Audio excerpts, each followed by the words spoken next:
Maths के exam में आपका एक पास एक क्वेश्चन था जिसमें है ए vector, B vector, C vector, D vector, कोई 4 सदस्य वेक्टर्स हैं। तो आपको ये प्रूव करना है कि A cross B dot C cross D बराबर होगा ए डॉट सी ब्रैकेट में मल्टीप्लाई साथ में बी डॉट डी के minus A dot D B dot C के। ठीक, ये ब्रैकेट्स लगा करके यहाँ पर कोई ना डॉट प्रोडक्ट है ना ही क्रॉस प्रोडक्ट है, बिकॉज आपको ये बात सिखाई गई है कि कोई भी दो वेक्टर्स का डॉट प्रोडक्ट जब करते हैं तो वो एक नंबर आता है, और अगर हमें नंबर्स की मल्टीप्लाई करनी है 2 इंटू 3 तो हमें ना कोई क्रॉस प्रोडक्ट करना पड़ता है और ना ही क्रॉस प्रोडक्ट या फिर डॉट प्रोडक्ट, कोई भी प्रोडक्ट ऐसा नहीं करना पड़ता जो कि हम वेक्टर्स के बीच में करते हैं। ठीक है, अब हम इस क्वेश्चन का प्रूफ स्टार्ट करते हैं। यहाँ पर हम LHS जो गिवन है वो ले लेते हैं। LHS equals to A cross B dot C cross D. थोड़ी देर के लिए सी क्रॉस डी को हमने मान लिया, लेट कर लिया कि वो एक अनदर वेक्टर पी वेक्टर है, क्योंकि हम जानते हैं कि दो वेक्टर्स का क्रॉस प्रोडक्ट करने पे हमको एक वेक्टर मिलता है, तो इसलिए हमने इसको एक पी वेक्टर मान लिया। LHS में अब ए क्रॉस बी और ये डॉट प्रोडक्ट और सी क्रॉस डी की जगह पे क्या रख दिया, पी वेक्टर रख दिया। ठीक, फिर हमने क्या किया, ये बताया कि ए क्रॉस बी जो है अगर किसी तीसरे के साथ इसका डॉट प्रोडक्ट किया जाए तो हम यहाँ पर इसको ऐसे भी लिख सकते हैं। कैसे कि अगर ए क्रॉस बी था और पी के साथ डॉट प्रोडक्ट था तो हम ए वेक्टर को बाहर लिख लिए, डॉट प्रोडक्ट किया और बी और पी का क्रॉस प्रोडक्ट कर दिया। ठीक है, इसी को हम अगर ज़रूरत पड़ती तो ऐसे भी लिख सकते थे कि B vector dot A cross P. ठीक, बट यहाँ पर ज़रूरत ऐसे कुछ नहीं है। क्लियर, तो यहाँ पर हमें इसकी ज़रूरत है तो हम इसका आगे बढ़ाते हैं। ए वेक्टर को बाहर ले लिया और बी क्रॉस पी कर दिया। फिर A vector dot B cross P की जगह पे जो माना था हमने सी क्रॉस डी को, वही उठा के यहाँ पे वापस रख दिया। अब यहाँ पर बी क्रॉस सी क्रॉस डी में यानी किन्हीं तीन वेक्टर्स का क्रॉस प्रोडक्ट हो तो वेक्टर ट्रिपल प्रोडक्ट कहलाता है। इसमें हमने क्लास में भी सीखा है कि BAC CAB रूल लगता है। ठीक है, तो BAC CAB रूल क्या बताता है, पहले इसको समझो फिर यहाँ पर अप्लाई करेंगे। तो ये BAC CAB रूल में ए क्रॉस बी क्रॉस सी अगर कोई तीन वेक्टर्स हो तो सबसे पहले बी वेक्टर लिखेंगे, फिर डॉट और ए और सी का डॉट प्रोडक्ट करेंगे, माइनस फिर सी वेक्टर को बाहर लिखेंगे और डॉट करेंगे ए और बी का। देखो सबसे पहले ध्यान से, ब्रैकेट में से एक वेक्टर बाहर ले लिया, डॉट प्रोडक्ट किया, बाकी दोनों का डॉट प्रोडक्ट अंदर कर दिया, माइनस फिर दूसरे को बाहर ले लिया और बाकी दोनों का डॉट प्रोडक्ट करके अंदर लिख लिया।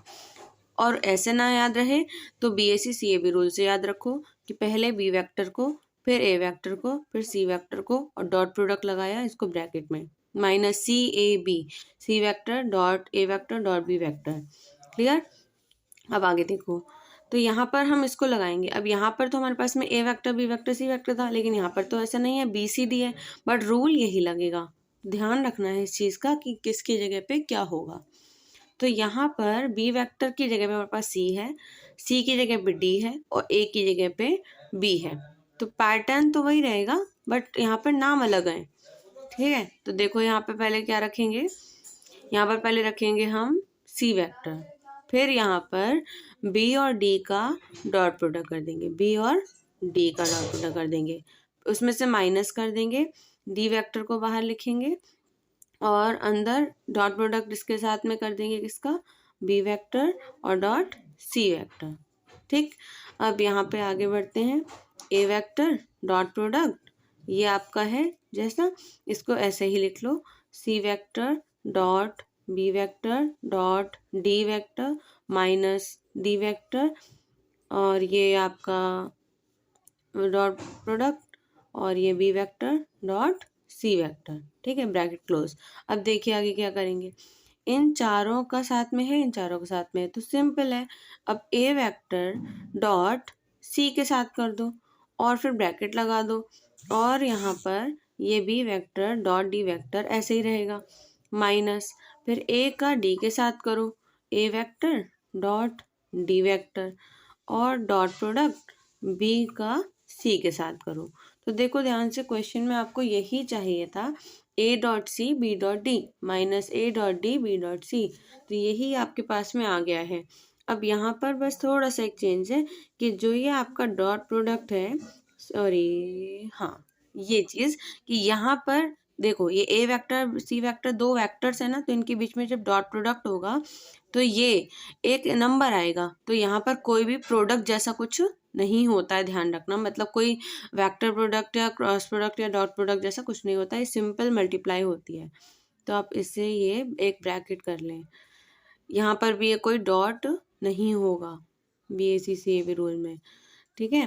तो ये डॉट हटा दें, ये भी डॉट हटा दें, ये डॉट भी हटा देंगे, ये भी डॉट हटा देंगे, तो सिंपल आपका वही आंसर आ गया है properly, A vector dot C vector, और ये आपका B vector dot D vector, और minus A vector dot D vector, और ब्रैकेट में B vector dot C vector.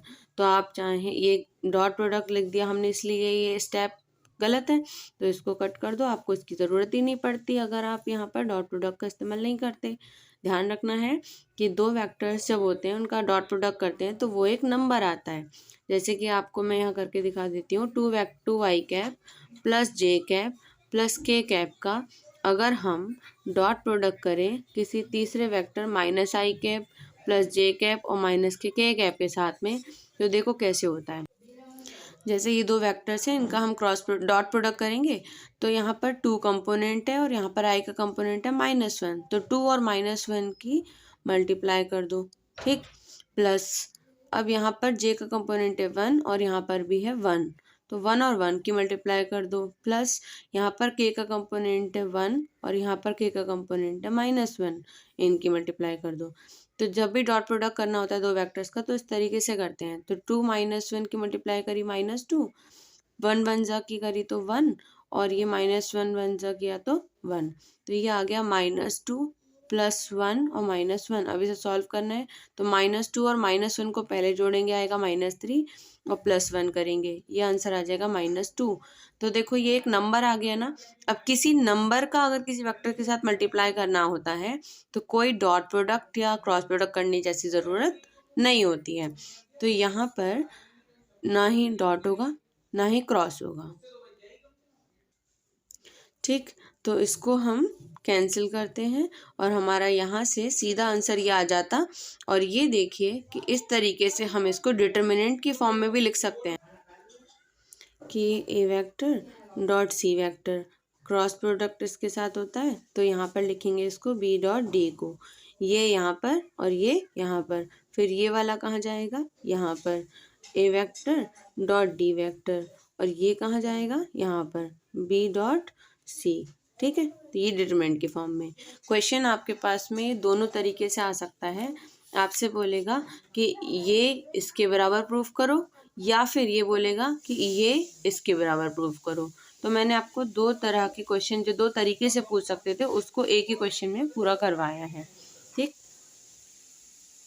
Here is your full solution and note it down and understand concept carefully।